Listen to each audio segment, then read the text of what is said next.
생산과 소비를 시작했습니다. 사업체 소유주의 욕망과 사업체 확장. 사업체 확장을 이해하기 위해서는 사업체 소유주가 어떤 생각을 하고 무엇을 바라는지를 알아야 될 거 아니에요. 사업체 확장은 사업체 소유주가 결정하는 거니까 그러하죠. 보겠습니다. 생존하기 위한 소득조차 얻기 어려운 사업체는 순소득 누적이 없다. 뭐 따로 설명하지 않겠습니다. 재산이 없다 이렇게 이해하면 되는 거예요. 약간 다르지만 그렇게 이해도 뭐 큰 문제는 없죠. 고대의 대부분의 민간 사업체는 농업 사업체였고 농업 생산성이 낮아 생존하기 위한 소득조차 충분히 얻지 못했다. 그렇죠. 농업 생산성이 낮아서 그래요. 생산물이 충분하지가 않았죠. 그래서 교환할 게 없기 때문에 자급자족을 했죠. 대부분 자기가 필요한 것은 다 자기가 만들었죠. 옷도 그렇고 집도 그렇고. 그 결과 순소득 누적이 없어 사업체를 확장하기 위해 투입할 재산이 없었다. 사업체 확장의 조건이 두 가지가 되겠죠. 재산, 동원할 사람. 재산이 없으면 사업체 확장이 불가능하죠. 먹고 살기 급급하면. 현 시대도 뭐 그러하죠. 실상 대부분의 농민들은 시장에서 교환할 농산물이 거의 없어 필요한 소비 대상을 직접 만들었어야 했다. 그래요. 쌓여있는 재산 같은 건 거의 없었다 이 말이죠. 그러한 상황에서 정부는 농민들에게 세금까지 부과하였으니 귀족 신분인 대주주 외에 일반 농민이 사업체를 확장하는 일은 거의 불가능했다. 가난한데 또 정부는 어떻게 했나요? 농민들에게 정부를 운영하기 위해서는 세금을 부과할 수밖에 없죠. 어쩔 수 없는 건데 또 과중한 세금을 부과해서 문제가 되는 경우도 많았죠.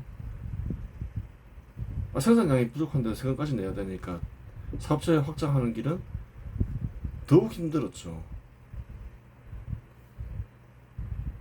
농민을 통해서 현 시대에 대규모 사업체가 등장했겠냐는 거예요. 계속 가난했는데 그런 일은 없었. 유럽도 마찬가지였겠죠. 그래요. 정확한 내막을 알기 위해서는 좀 자세히 봐야 돼요. 아는 사람들이 별로 없죠. 어떻게 대규모 사업체가 현 시대에 등장하게 되었는가. 예전에는 대부분 다 가족 단위 사업체였는데 뭐 정부에서나 뭐 강제로 사람을 동원해서 많은 사람들을 동원했거나 뭐 그 정도 수준이었죠. 어떻게 민간 사업체가 이렇게 대규모로 커졌을까? 농민은 다 가난했죠. 농민은 아닌 것 같고 아는 사람들이 별로 없다는 거예요. 한번 보겠습니다. 정부의 통제로부터 벗어난 상공인이 중심인 도시가 상공인에게 순소득을 쌓을 수 있는 기회가 생겼다. 도시가 생기면서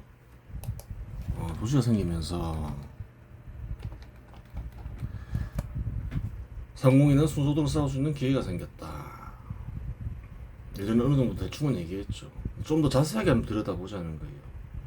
경로에 생긴 도시에서 상인은 초기 아시아에서 구한 생산물을 유럽에 팔고 유럽에서 구한 생산물을 아시아에 팔았다. 뭔가요? 중개무역이죠. 아시아에서는 주로 향신료, 비단, 도자기 등을 구해서 유럽에 팔았고 유럽에서는 기계류, 직물, 금속 제품을 구해 유럽에 팔았다. 어떻게 통제에서 벗어날 수 있었느냐? 그걸 잘 봐야 되는 거예요. 아시아의 향신료, 비단, 도자기 등은 누가 소비할까요? 유럽의 농민들이 소비할까요? 아니겠죠. 먹고 살기 급급한 사람이 교환할 곡물이나 고기가 어디 있어요?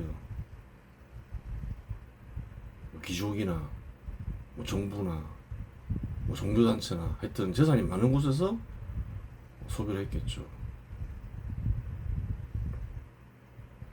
또 유럽에서 구한 것도 아시아에 팔았겠죠.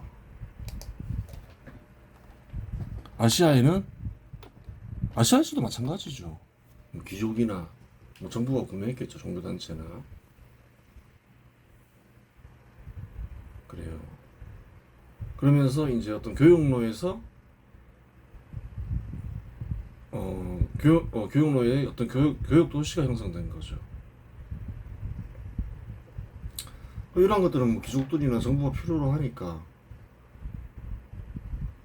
특별히 제재를 안 했겠죠. 필요 없는 걸 구하는 것도 아니고. 그래서 재산을 쌓을 수 있는 기회가 생긴 거죠.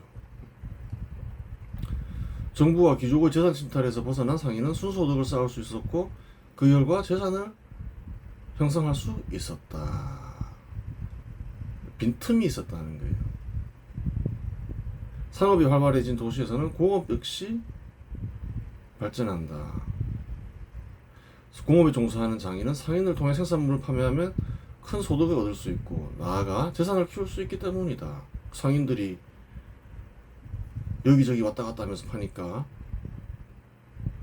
장인들은 많은 것을 생산해서 큰 소득을 얻을 수 있죠. 상인도 그러한 생산물들을 그래요. 여기저기 팔면서 이익을 낼 수 있고 서로 좋은 거죠. 그 결과 상인은 중개무역을 넘어서 도시에서 생산되는 생산물을 당시 재산이 있는 귀족이나 정부, 교황청과 같은 종교기관에 팔 수 있는 단계로 발전했다. 처음에는 교육로에서 이렇게 중개무역을 하다가 그러다 보니까 이제 장인들이 큰 소득을 볼 수 있으니까 상인을 통해서 또 상인 있는 곳에 모이겠죠. 또 상인에게도 이익이 되죠. 물건을 구하기 쉬워지고 서로 협조 관계가 되는 거죠. 또 그러다 보면 또 그래요. 금융업자도 생기는 거고 정부의 통제에서 벗어난 도시에서 상공인이 재산을 쌓게 되자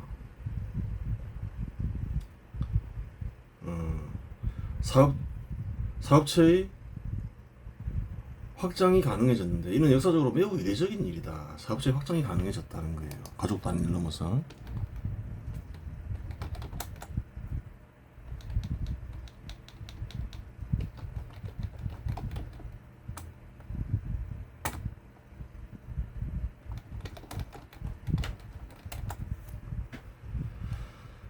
그래요.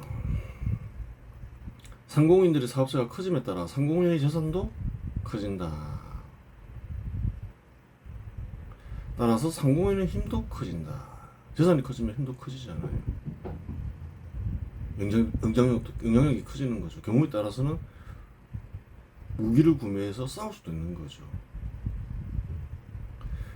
나아가 상공인과 협조하는 금융업자는 도시의 정부기관을 완전히 접수했다. 그리고 당시 도시에서 성장한 상공인은 이제 도시를 정부기관까지 접수하겠죠. 힘이 생겼으니까. 은행업으로 막대한 부를 축적한 메디치 가문은 피렌체의 실질적인 통치자가 되었다. 암스테르담 시의회는 상공인과 금융업자들이 주도했고 도시의 정책, 세금, 무역 규제 등이 상공인의 이익에 맞춰 설계되었다. 앞에 살짝 언급한 부분이 있죠. 실제로 정부를 도시에 있는 어떤 정부기관이라고 봐야 되겠죠. 완전히 장악해버린다는 거예요. 하여간 그러한 이례적인 일들이 발생하며 고대 국가에서 만연했던 정부와 귀족의 수탈에서 벗어날 수 있었다. 정부기관을 접수해버렸으니까 벗어날 수 있었죠. 상공인들이 접수해버렸잖아요.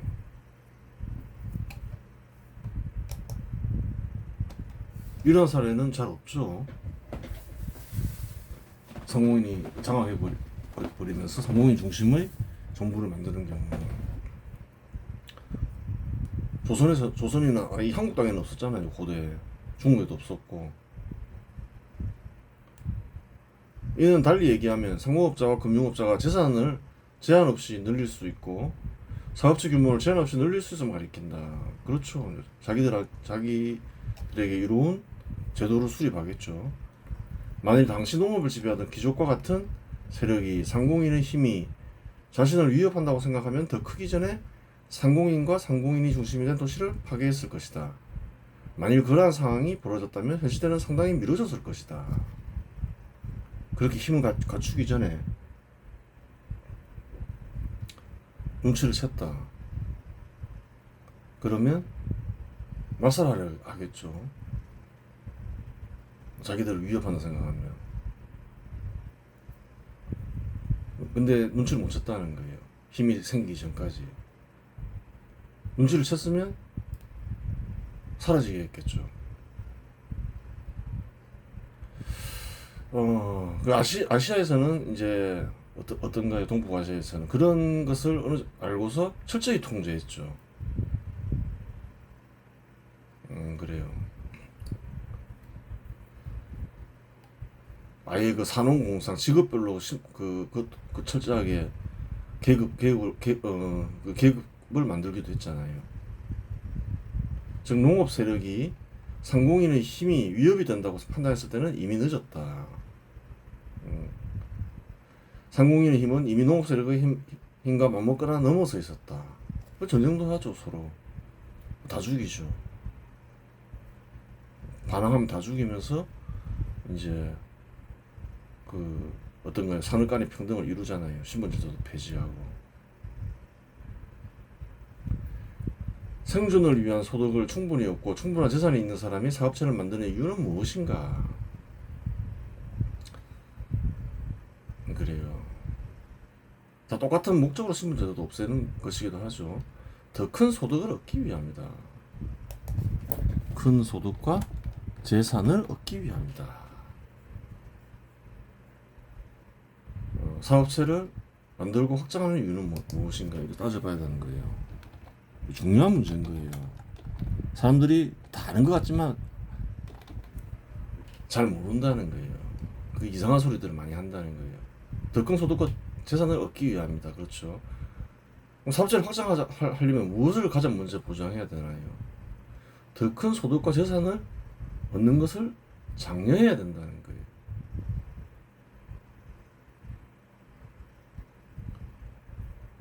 특히 정부가 그렇죠. 근데 한국은 어떤가요? 더 큰 소득과 재산을 얻는 것을 사악한 행위로 본다는 거예요. 그러니까 소득을 누진세라는 것도 있고 또 재산에 대한 세금도 부과하는 거잖아요. 소득에 쌓여서 생기는 게 재산인데 소득에 세금을 매겼으면 됐지 왜 재산에 세금을 매기는 게 맞냐는 거예요. 재산을 형성한 사람은 아껴가면서 재산을 형성한 사람은 불이익을 받는 거잖아요. 소득을 다 쓴 사람은 불이익을 안 받고 재산을 장려하는 게 아니죠.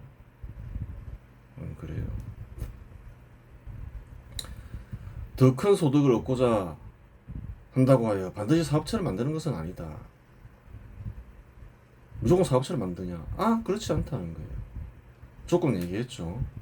따로 설명하지 않겠습니다. 개인적으로 기대되는 순소득률이 일반적 기대 순소득률을 초과할 때 개인은 사업체 투자한다. 그렇죠. 앞에 다 설명했으니까 다 설명 안 했습니다. 다 설명하려면 또 상당한 시간이 걸리니까. 사회적으로는 평균 소득률이 일반적 기대 순소득률을 초과할 때 사회 전체의 사업체에 대한 투자는 증가한다. 각주가 있죠. 궁금하면 가서 봐라. 설명하는데 30분 이상 걸린다. 그렇죠. 진도가 못 나간다. 그렇게 되는 거예요. 시장이 내부적으로나 외부적으로 빠른 속도로 커지면 평균 순소득률은 장기간 일반적 순소득률을 상회하게 되고 상공인과 금융업자의 소득은 장기간 기하급수적으로 커진다. 내부적으로 어떻게 커지나요? 생산성이 커지면 커지는 거죠. 그래요. 외부적으로 어떻게 커지나요? 시장이 확대되면 커지는 거죠. 그래요. 한번 보자는 거예요. 차근차근. 유럽에서는 17세기 이후 이와 같은 조건이 형성된다. 1492년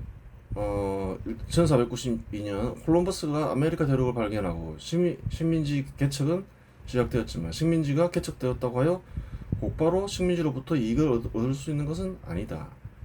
시장 개척을 위해서 노력한다는 거예요. 식민지 개척도 하죠.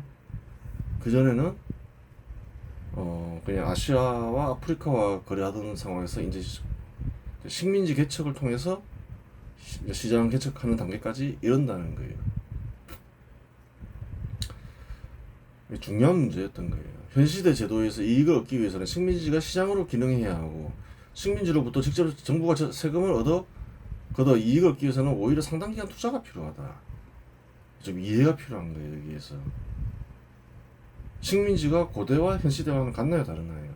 한국인들은 이런 것도 잘 이해 못하죠.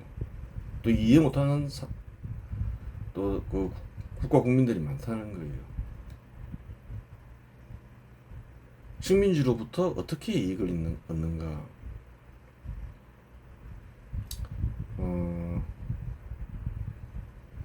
고대 국가는 어땠나요? 식민지를 만들어요. 다 죽여서 토지를 자기 걸로 만들거나, 또 어떻게 만드나요? 사람들은 다 노예로 삼거나, 사람들도 물건으로 취급될 수 있으니까 노예가 되면 재산이 되는 거죠. 그렇게 해서 이익을 얻는데, 현 시대는 어떤가요? 그런 식으로 이익을 얻지 않는다는 거예요.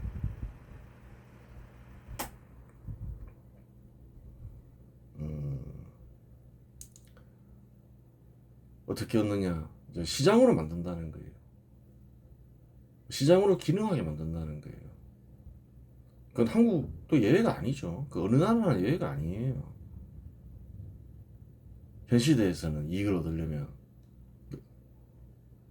물론 그전에도 교육을 통해 소득을 얻을 수 있는데, 이는 본국과 식민지 모두 득이 되는 거래이다.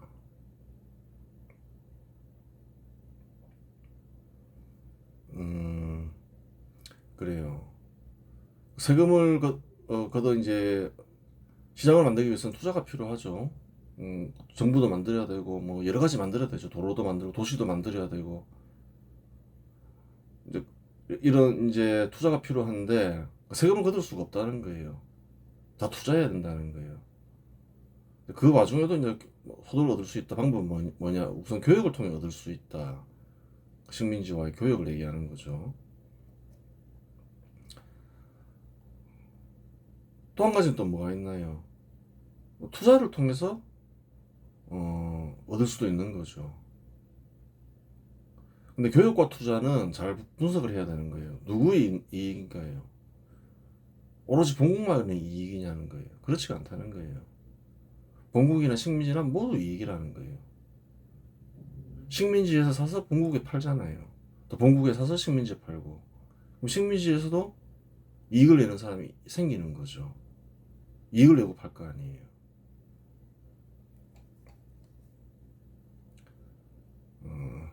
그래요. 투자를 하면 어떻게 되나요? 본국만 이익이냐는 거예요.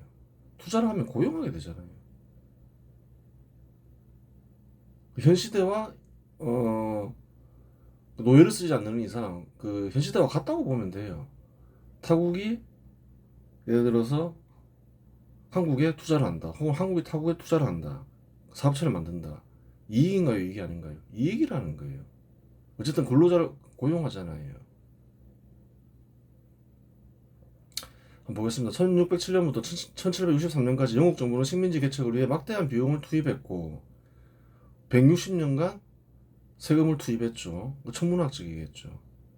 1764년부터 세금을 걷기 시작했는데 1775년에 미국의 독립전쟁이 발발하며 영국 정부 입장에서는 큰 손해만 발생했다. 한 11년 세금 걷었다는 거예요. 그랬더니만 독립전쟁이 일어나 버렸다는 거예요. 세금 왜 걷냐 이러면서 그동안 안 걷었는데. 근데 사실은 영국은 몇 년간 세금을 투입했나요? 160년간 투입했죠. 손해인가요? 이익일까요? 큰 손해가 발생했다는 거예요. 어느 정도 이제 성장시켰으니까 이제 좀 세금을 걷어서 반가이 해야 되겠다 생각했는데 독립전쟁이 일어나 버린 거죠. 그렇다고 해서 이익이 없었던 건 아니죠. 지금까지도 이익이 있는 거죠. 교육과 투자는 이루어지니까. 근데 정부는 큰 이익을 얻죠. 정부도 이익을 얻기는 얻죠. 교육을 하게 되면 또 자국의 어떤 기업체에서 세금을 걷게 되니까. 생각만큼 큰 이익은 아니, 이 시점에서는 손해였겠죠. 막대한 세금을 투입했고, 또 전쟁하면 또 얼마나 또 손해가 많이 나요. 아유, 막대한 세금이 투입되죠. 영국이 실수를 한 거죠. 실수를 한 거예요. 대륙으로 수도를 옮겼어야 되는 거죠. 자국이니까 세금을 내려 할 거 아니에요. 자국은 누구나 그 당연히 세금을 내는 거니까 식민지에서 왜 세금 걷냐 이렇게 된 거죠. 조선이라서 외회는 아니다. 조선이라고 뭐 다를까? 그렇지 않다. 한국 사람들이 이런 말 하면 싫어하지만 사실이라는 거예요. 현 시대와 고대 국가를 동일하게 보지 마라. 현 시대에서 식민지로부터 이익을 얻는 방법은 뭐 사람을 다 죽여서 토지를 빼앗거나 사람을 노예로 만드는 방법이 아니다. 일본도 영국이 미국이 했듯이 한국과 크게 다르지 않다. 기본적으로 원칙은. 일본은 조선을 이익이 되는 식민지로 만들기 위해 1910년에서 1940년 5년까지 수십억 엔을 투자하며 철도, 항만, 통신망 등을 건설했다. 또 민간이 투자한 것도 많겠죠. 현 시대 화폐 가치로 따지면 1,000조 원에까지 이를 수 있는 금액이다. AI에 물어봤겠죠. 투자했고 그러면 어떻게 되나요? 반면에 조선 총독부가 조선인들로부터 거둔 세금은 조선 통치에 이용됐었다랍니다. 그 시장으로 기능하기 위해서 계속 투자만 했다는 거예요. 조선 총독부가 따로 뭐 일본에 갖다 바치기 위해서 세금을 거둔 적이 없다는 거예요. 근데 그 와중에 이제 해방이 됐다는 거예요.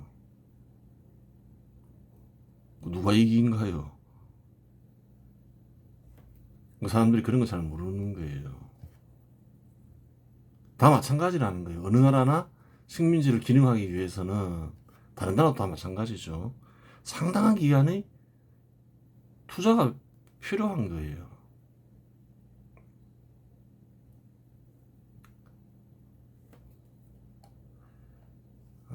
그래요. 근데 이제 조선은 굉장히 빠르게 독립이 된 거죠. 35년 만에.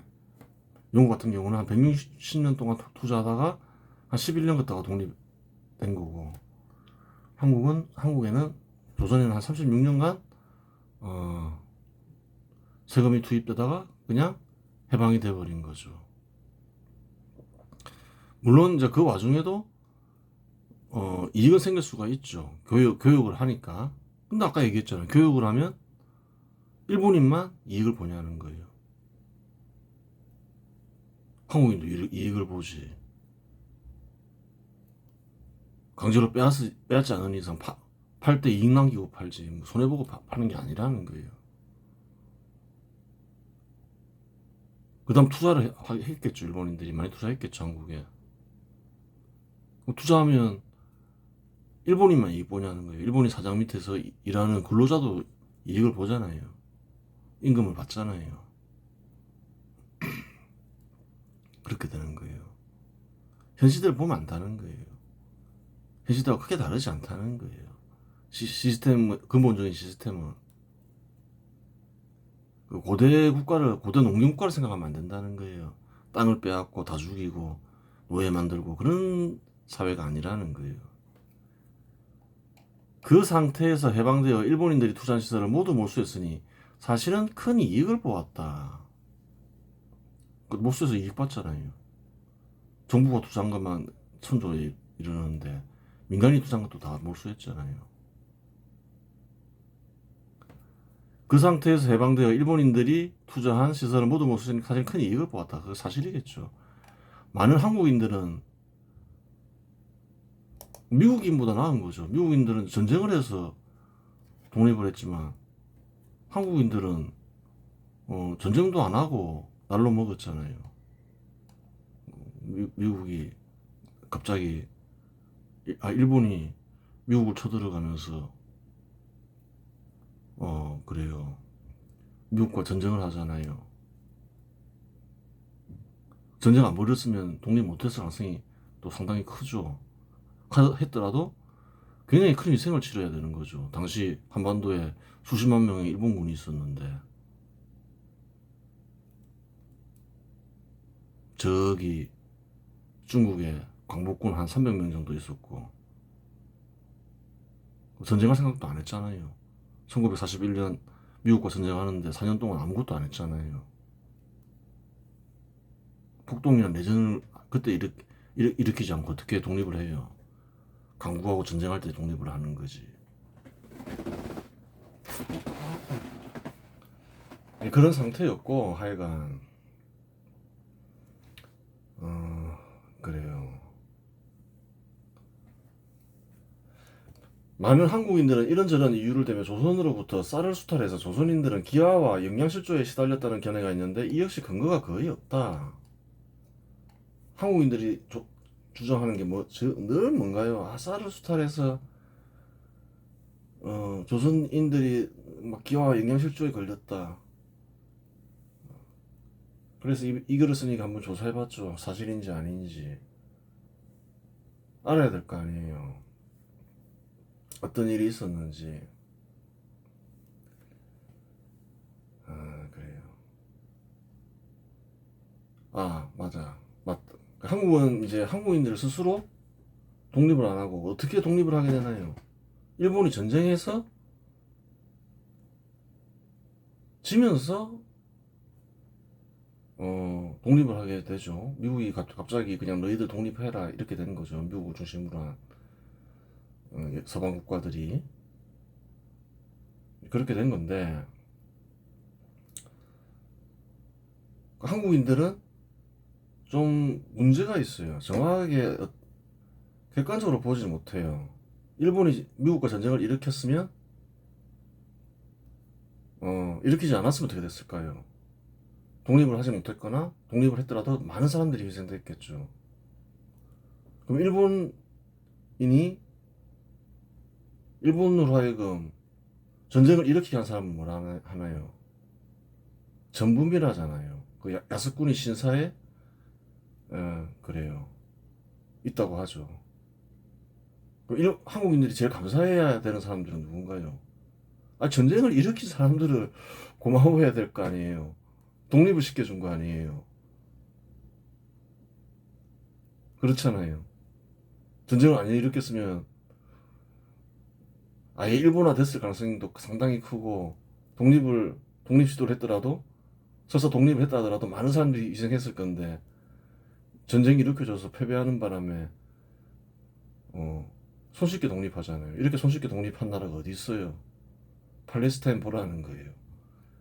많은 민족들이 독립하고자 해도 어렵잖아요. 유대인도 보라는 거예요. 한 나라 세우기가 힘들잖아요. 한국은 어떤가요? 아무 희생도 없이 독립했잖아요. 야스쿠니 신사에 있는 소위 전범들로 알려진 이들로 인해서. 왜 한국 사람들이 참배하러 가야지 왜 반대해요? 고맙습니다 해야지. 독립을 안 바랬나? 그래서 갈 수도 있잖아요. 많은 한국인들은 이런저런 이유를 대며 조선으로부터 쌀을 수탈해서 조선인들은 기아와 영양실조에 시달렸다는 견해가 있는데, 이 역시 근거가 없다. 거의 없다는 게 아니라 없는 거예요. 강제로 빼앗은 적은 없고 농민들이 쌀을 팔았다는 기록이 있다. 그리고 통상 일본의 쌀값은 조선보다 20%에서 30% 정도 높다. 높으니까 비싸게 팔아먹으려고 팔아먹은 거라는 거예요. 혹자는 조선의 쌀값을 조선 총독부가 이런저런 정책으로 낮게 책정해 일부러 싸게 거래했다는 견해도 있는데, 실제로 조선 총독부가 쌀 가격을 정한 적도 없다. 이런 정책으로 일부러 헐값이 형성되도록 했다. 근데 그것도 거짓말이다. 이렇게 그런 거죠. 쌀 가격을 낮게 하려면 쌀 가격을 낮게 거래되게 강제하면 되는데, 이런저런 정책을 쓸 필요가 없지 않은가. 뭐 식민지잖아요. 뭐 굳이 뭐 이런저런 성질을 쓸 필요가 뭐 있어요. 싸게 팔아 하면 끝이죠, 권력으로. 근데 그런 일이 없었다는 거예요. 수탈이라기보다는 농민들이 더 큰 이익을 얻기 위해 일본에 팔았다는 말이다. 그렇죠. 그래서 더 이익을 막으려고 판 거지. 뭐 20에서 30% 비싼데. 좀 역사를 좀 사실대로 얘기하라는 거예요. 다 가격 보면 알잖아요. 또 다른 걸 봐도 알아요. 그러면 수탈해서 기아에 시달렸다. 그거 다 거짓말이라는 거예요. 결정적인 증거는 영양 상태가 조선시대보다 나아져 평균 시장이 커지고 인구가 늘었다는 사실이다. 식량을 수탈해서 먹을 것이 대폭 감소한 곳에서 어떻게 영양 상태가 좋아지고 인구가 증가할 수 있겠는가? 거짓말이냐? 조사된 게 있다는 거예요. 군징병 검사, 법 이런 거 보면 다 나와 있다는 거예요. 일제시대 자료도. 식민지 치하에 들어가기 전에 남성 평균 신장은 161에서 164였는데 일제 강점기에 남자는 162에서 165 조금 성장했다는 거예요. 부분 개선이 됐다 하죠. 영양 상태가 좋아졌다는 말이에요. 여성은 또 어떤가요? 149에서 152였는데 151에서 154, 한 2cm 정도 컸죠.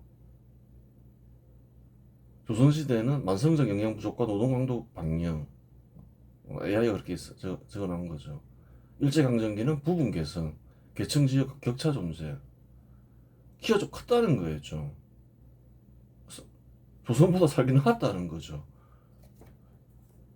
그러니까 결국 그런 거예요. 그 일제시대 때 결국 조선인들은 어느 나라와 비교할까요? 자기들이 겪은 경험이 있는 거예요.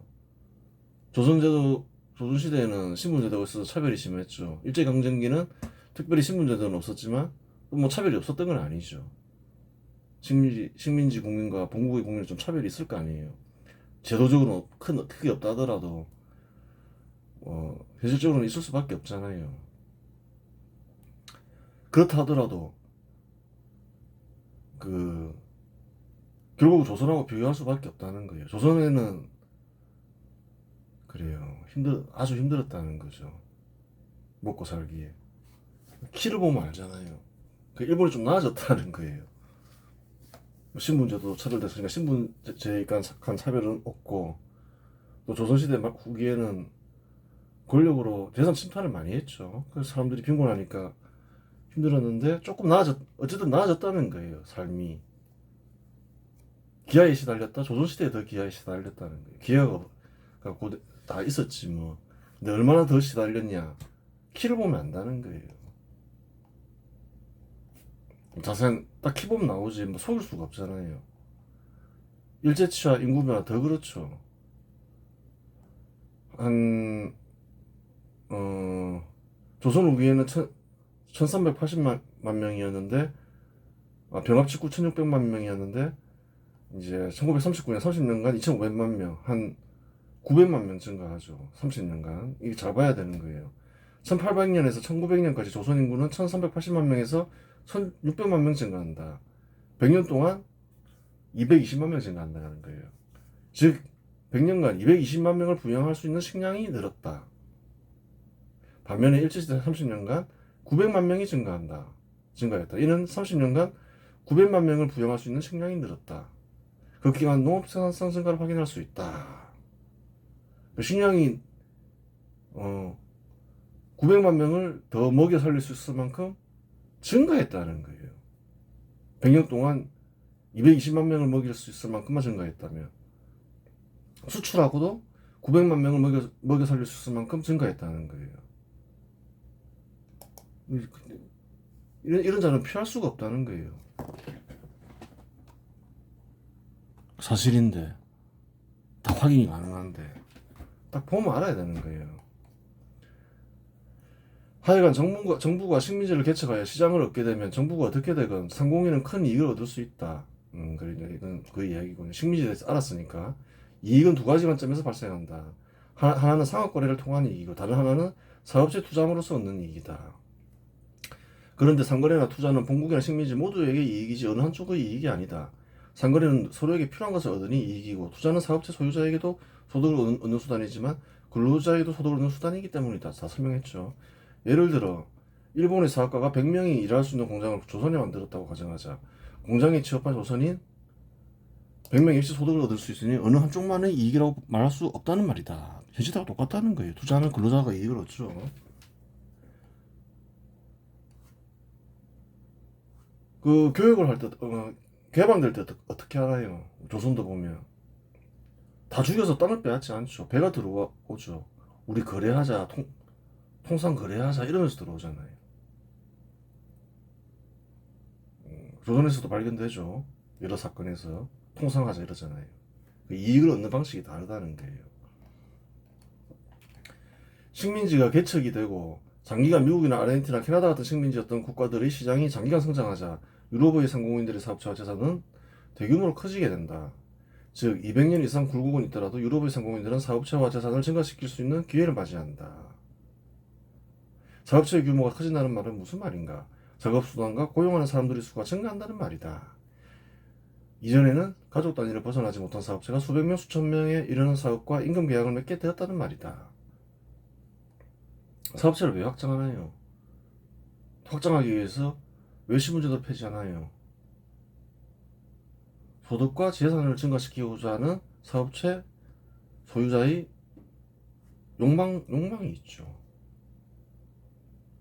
그 욕망은 좋은가요, 나쁜가요? 수백 명, 수천 명을 고용시키는데 왜 나빠요? 얼마나 좋아요. 재산을 투입하지 않고 소득을 얻을 수 있는데. 고대는 어땠나요? 대부분 다 재산을 투입하지 않으면 소득을 얻지 못했죠.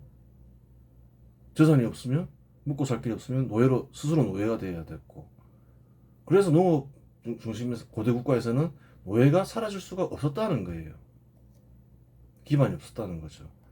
1766년에 매튜 볼턴이 설립한 소호 공장은 금속 제품, 시계, 전기기관 부품 등 생산하면 1000명에 이르는 근로자를 고용한다.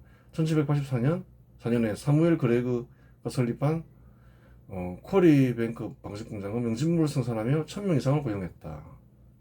1000명 이상을 고용하는 사업자가 등장하기 시작했다는 거예요. 재산을 투입하지 않고도 소득을 얻을 수 있는 방도가 대규모로 생겨난 경우이다. 그래요. 즉 꾸준히 성장한 민간 상공인의 사업체는 가족 단위의 사업체를 완전히 벗어나게 됨을 확인할 수 있다. 한국에 이런 사업체가 있었냐는 거예요. 정부가 운영하는 공장에서라도 1000명에 이르는 근로자를 고용할 수 있는 사업체가 있었냐는 거예요. 없었다는 거예요. 사업체 소유주가 사업체를 확장하는 이유는 무엇인가? 소득과 재산을 늘리기 위함이다. 혹자는 성빈을 강조하는 고대의 생각과 정서에서 벗어나지 못해 부익부 빈익빈은 나쁜 것이라며 소득과 재산을 제한해야 한다고 주장하지만 더 큰 소득과 재산을 얻고자 사업체를 확장하면 수많은 사람들이 고용된다. 어느 것이 사회와 사회 구성원에게 이로운가? 소득을 얻기 위해서 1000명을 고용할 수도 있죠. 더 큰 소득을 얻기 위해서 10,000명을 고용할 수도 있죠. 소득과 재산을 못 늘리게 하면 어떻게 해야 되나요?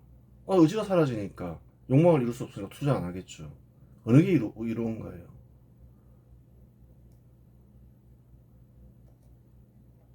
그래요. 그저 질투심의 눈이 멀어 사업체 확장에 효과를 보지 못한 것이다. 질투심의 눈이 멀어 사업체 확장을 막기 위해 가족 단위 이상의 사업체를 못 만들게 하면 어떻게 될까? 당연히 근로자의 일자리는 모두 사라진다. 부익부 빈익빈 그런 건 잘못된 거야. 왜 많이 벌어? 그냥 가족 단위로만 벌어서 다 똑같이 비슷하게 벌어. 그럼 근로자 일자리 모두 사라질 거 아니에요. 근로자 일자리가 얼마나 좋아요. 재산 투입하지 않고도 위험 없이 소득이 보장되고 그런 일자리가 많으면 좋은 거죠. 그러한 생각 역시 고대의 생각과 정서가 이어지는 경우이다. 고대에는 농업사업체를 통해 주로 소득을 얻었고 큰 소득을 얻기 위해서는 농토를 얻어야 했다. 광대한 농토를 얻기 위해 권력과 신분을 이용한 재산 침탈은 흔한 일이었다. 조선 후기를 보면 알죠. 동학란을 봐도 알 수 있는 거죠. 조병갑이 막 재산 침탈하잖아요, 관리가. 그런 생각이 있으니까 재산 형성을 하면 나쁜 짓을 해서 벌었을 것이다. 그런 생각과 정서가 있는 거예요. 그러한 이유로 큰 재산을 얻는 일은 악한 행위라는 생각과 정서가 알게 모르게 형성되어 전승되고 있다. 그러면서 좌파 이론도 나오고 그러는 거예요. 나쁜 놈들이다 이러면서. 근데 좋은 제품 만들어서 많이 팔아서 얻는데 뭐 그게 악한 일이 있어요. 사회에 필요한 것을 제공하고 받잖아요. 어떤 아무런 그게 없잖아요. 좌파 인사들은 노동자를 착취한 거다. 그것도 잘못된 거예요. 예를 들어서 삼성전자에서 1억 받는 근로자가 있고 같은 업종에 중소기업에서 일하면서 5천만 원 받는 사람이 있어요. 삼성전자 근로자는 기업 소유자를 착취하고 있나요? 자기가 착취당하고 있는 건가요? 그럼 중소기업 근로자는 또 어떻게 되나요? 모르면 그냥 가만히 있는 게 낫다는 거예요. 다 천천히 쓸 테니까. 그래요. 이번 시간은 여기서 마치겠습니다.